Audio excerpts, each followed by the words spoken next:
bana ne? Gün doğmuş çiçek açmış bana ne? Benim acım aşkımdan sana ne? İstemiyorum gelme, eline başkası tutmuş bana ne? Gözlerine yabancı dalmış bana ne? Benim acım aşkımdan sana ne? İstemiyorum gelme, unuturum elbet, geri döneceğimi zannet. Ben de bittin artık sen, hesabını Tanrı'ya ver.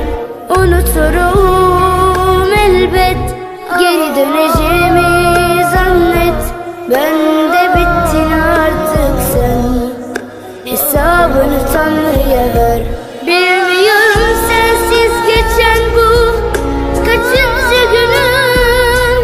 Hep seni sevmiştim ben, oysa göremedim.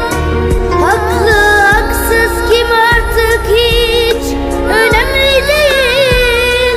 Gece gündüz adın andı, duyamadım. Gözlerin kör, dilin söylemez oldu bu sevgilim.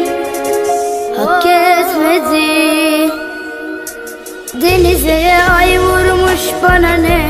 Gün doğmuş çiçek açmış bana ne? Benim acım aşkımdan sana ne? İstemiyorum gelme, eline başkası tutmuş bana ne? Gözlerine yabancı dalmış bana ne? Benim acım aşkımdan sana ne?